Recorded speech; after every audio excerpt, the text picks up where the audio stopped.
जय हिंद दोस्तों। जिस किसी का भी आज का हिंदी कोर का एग्ज़ाम है वो ये वाला पेपर ज़रूर एक बार देख कर जाइएगा, बिल्कुल फास्ट। मुश्किल से 10 मिनट में हम आप लोगों को रिवीजन करवा देंगे। तो वीडियो काफ़ी इंपॉर्टेंट होगा, शुरू से लेकर अंत तक बने रहना है। साथ ही साथ यदि आप हमारे चैनल पे पहली बार विजिट कर रहे हैं तो सब्सक्राइब कर लीजिएगा। क्लास 12 का आज हिंदी कोर का एग्ज़ाम होने वाला है और यहाँ पर जो हम 2023 का पेपर इसलिए करवा रहे हैं क्योंकि अभी चल रहा है आपका 2025। करेंटली इसके पहले था 2024 और इससे पहले था 2023। तो एक साल गैप करने के बाद जो पेपर होता है वो काफ़ी इंपॉर्टेंट होता है, वहाँ से सवाल जो है आपका रिपीट करता है। ठीक है, तो चलिए सबसे पहले आप देख लीजिए, यहाँ पे जो है एक पैसेज टाइप का होगा, उसको आप लोग ध्यानपूर्वक पढ़ लीजिएगा। हम इसका डायरेक्ट आपको आंसर बता देते हैं ताकि आपके दिमाग में देखिए। यहाँ पे कह रहा है कि जीवन की तुलना किससे की गई, तो जीवन की जो तुलना की गई है वो निर्झर से की गई है। सुख दुख दोनों के तीरों पर कौन चल रहा है, तो सुख दुख दोनों के तीरों पर जो है जीवन चल रहा है। ठीक है, यहाँ पर देखिए अगला सवाल है आपका कि प्रस्तुत पंक्तियों के अनुसार अपनी मस्ती में कौन गाता है, तो प्रस्तुत पंक्ति के अनुसार जो अपनी मस्ती में गाता है निर्झर। गिरी का अर्थ क्या होता है, तो गिरी का जो अर्थ हो जाएगा वो हो जाएगा आपका पहाड़। क्या हो जाएगा, पहाड़ हो जाएगा। इसके बाद इस वाले पैसेज का स्क्रीनशॉट ले सकते हैं। कभी कभी होता है कि पैसेज जो है सेम टू सेम आपका रिपीट करता है। देखिए किसकी बौद्धिक व्याख्या संभव नहीं है, तो किसकी बौद्धिक व्याख्या जो है वो संभव नहीं है, तो प्राकृतिक माता की। प्राकृतिक माता की जो बौद्धिक व्याख्या जो है वो संभव नहीं है। देखिए किसके साथ चलने से हमारा विकास होगा, किसके साथ चलने से हमारा विकास होगा, तो प्रकृति के साथ चलने से हमारा विकास होगा। मनुष्य किसका दोहन कर रहा है, तो ये मनुष्य जो है वो किसका दोहन कर रहा है, तो मनुष्य प्रकृति का दोहन कर रहा है। वर्तमान समय में मनुष्य प्रकृति के साथ कैसा आचरण कर रहा है, तो वर्तमान समय में मनुष्य प्रकृति के साथ विरुद्ध आचरण कर रहा है, यानी कि उसके ऑपोजिट कर रहा है। अब आइए यहाँ पे एक है अभिव्यक्ति और माध्यम। यहाँ से सवाल भर भर के एग्जाम में आते हैं, तो ध्यान से देखिएगा। पत्राचार किसकी अभिव्यक्ति का सरल तरीका है, काफ़ी अच्छा सवाल है ये, जो है आपका विचारों का सरल तरीका है। ठीक है, औपचारिक पत्र में सर्वप्रथम क्या लिखा जाता है, तो औपचारिक पत्र में सर्वप्रथम जो लिखा जाएगा पत्र भेजने वाले का पता। ठीक है, मुद्रित माध्यमों की सबसे बड़ी विशेषता क्या है, तो मुद्रित माध्यमों की सबसे बड़ी विशेषता ये है कि ये अस्थायित्व होती है, यानी कि ये मतलब टिकने वाला चीज़ होता है। जनसंचार का प्रमुख उद्देश्य क्या है, तो जनसंचार का जो प्रमुख उद्देश्य होता है वो होता है आपका जिज्ञासाओं का समाधान, सूचनाओं का परस्पर बांटना, विचारों की अभिव्यक्ति। तो इनमें से सभी इसका करेक्ट आंसर हो जाएगा। रिमाइंडर को हिंदी में क्या कहा जाता है, तो रिमाइंडर को हिंदी में कहते हैं हम लोग अनुस्मारक। ठीक है, क्या कहते हैं, अनुस्मारक। यहाँ पे है आपका संचार शब्द की उत्पत्ति चर शब्द से हुई है। चर का अर्थ क्या होता है, तो यहाँ पे जो चर का अर्थ हो जाएगा वो हो जाएगा चलना। ठीक है, नेक्स्ट सवाल है आपका फीचर लेखन में कितने आयाम होते हैं, तो फीचर लेखन में जो आयाम होता है वो होता है आपका 3। फीचर लेखन में कितने आयाम होता है, 3 आयाम होता है। प्रार्थना पत्र में आपका विश्वासी लिखने के बाद किसका हस्ताक्षर होगा, तो यहाँ पे अक्षर प्रेषक का है ना। नेक्स्ट आते हैं आपका संपादक को उसके विविध कार्यों में कौन सहायता पहुँचाता है, तो उसको जो सहायता पहुँचाएगा वो संयुक्त संपादक पहुँचाएगा।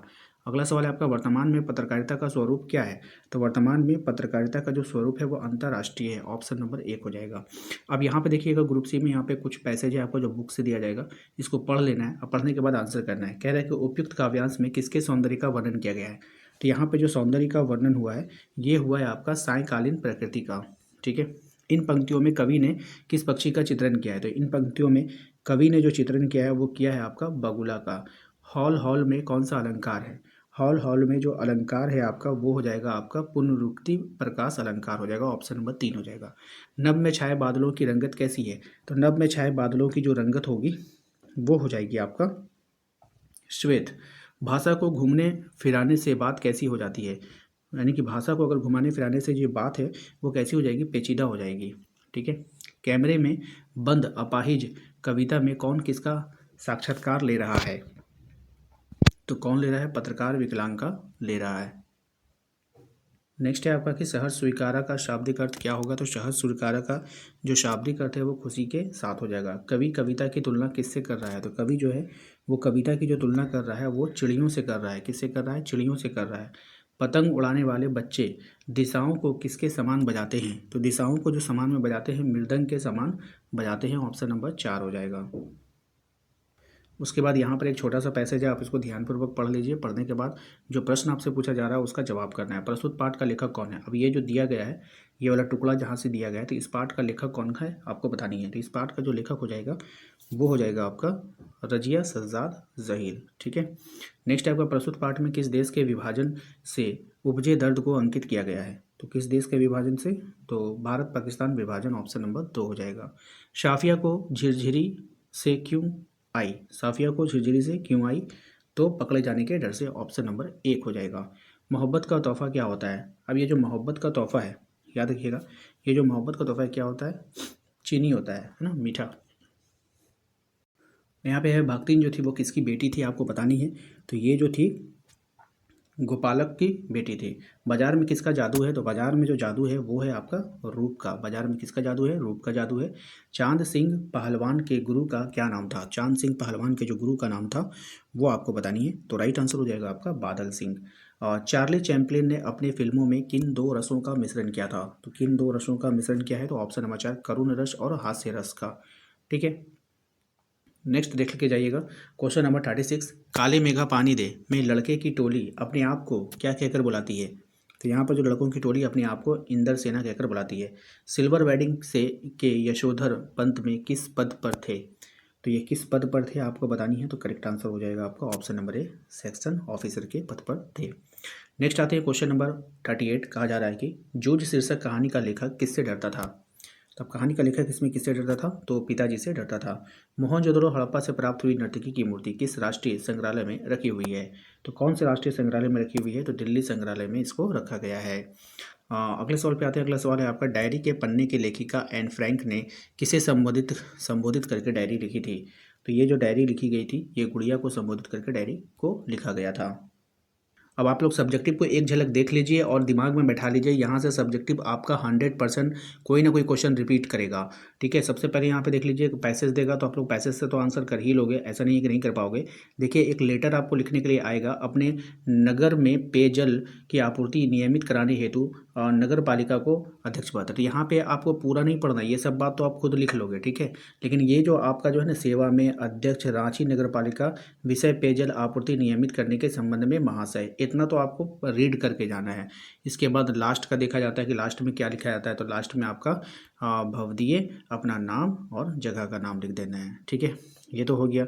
अब यहाँ पे देखिए, दूसरा है आपका, समाचार लेखन के 6 ककार कौन से हैं? ये काफ़ी इंपॉर्टेंट है, पढ़ के जाइएगा। ठीक है, ये आपका स्क्रीनशॉट यहाँ से ले सकते हैं। मैं आपका पढ़कर समय बर्बाद ना करूँगा क्योंकि समय आपके पास नहीं है, आप इसका स्क्रीनशॉट ले लीजिए। उसके बाद देखिए, यहाँ पे एक पत्र और दिया गया, अपने मित्र को ग्रीष्म अवकाश के साथ व्यतीत करने के लिए निमंत्रण दीजिए।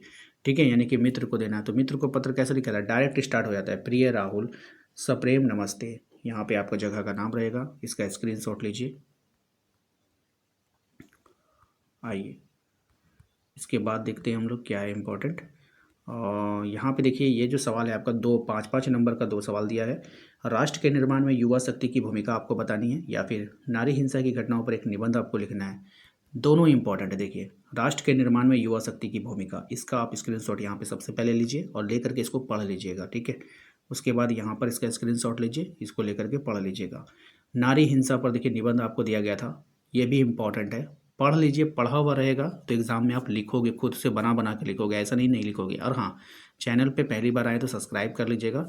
थोड़ा सा डिले आप लोगों के लिए वीडियोस बने, लेकिन अगले जितना भी एग्ज़ाम होगा उन सब के लिए मैं थोड़ा थोड़ा वीडियोस आप लोगों को दूंगा बना के। ठीक है, आइए इसके बाद देख लेते हैं कौन कौन सा सवाल इम्पोर्टेंट था।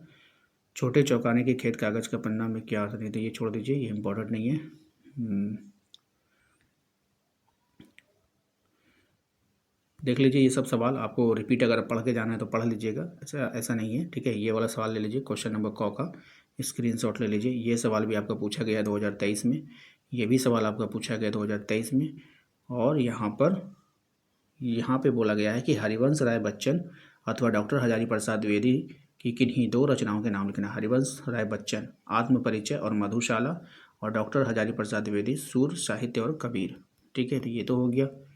ठीक है ना, ये हो गया। अब यहाँ पे देखिए, जूझ शीर्षक कहानी के आधार पर बताया कि प्रारंभ में लेखक किस तरह कविताएं लिखा करता था। इसको आप रीड कर लेना। ठीक है, ये इंपॉर्टेंट है, इसको रीड कर लीजिएगा, स्क्रीनशॉट ले लीजिए। इसके बाद एन परिवार को अज्ञातवास जाने के लिए मजबूर क्यों होना पड़ा। ठीक है, इसको भी पढ़ लीजिएगा, कहानी है, एक बार पढ़ा हुआ रहेगा, बना कर लिख पाओगे। सिंधु घाटी सभ्यता मूलतः खेतीहर और पशुपालक सभ्यता थी, स्पष्ट करना है। इसको भी रीड कर लीजिए आप लोग। ठीक है, सिर्फ रीड कीजिए स्क्रीनशॉट लेकर के, क्योंकि टाइम नहीं है आपके पास। यशोधर बाबू परिवार के बावजूद स्वयं को अधूरा क्यों मानते थे? मोस्ट इंपॉर्टेंट रहेगा आज के एग्जाम के लिए, तो इसका भी स्क्रीनशॉट लेकर के आप रिवीजन कर लो। ठीक है, खुद का पर्दा खोलने से क्या आशय है, पढ़ लीजिए इसको। और समर्थ शक्तिवान लोग दुर्बल को दूरदर्शन पर क्यों लाते हैं, तो इसको भी आप लोग को ध्यानपूर्वक पढ़ लेना है। ठीक है, चलिए, आशा करते हैं कि आप लोगों को आज का ये वीडियो पसंद आएगा। वीडियो अच्छा लगा तो प्लीज़ वीडियो को लाइक करके चैनल को सब्सक्राइब जरूर कर लीजिएगा। घंटी वाले आइकन को जरूर प्रेस कीजिए ताकि आने वाली हर एक वीडियो का नोटिफिकेशन आपके मोबाइल पे जाए। मिलते हैं नेक्स्ट अगले वीडियो में। Thank you.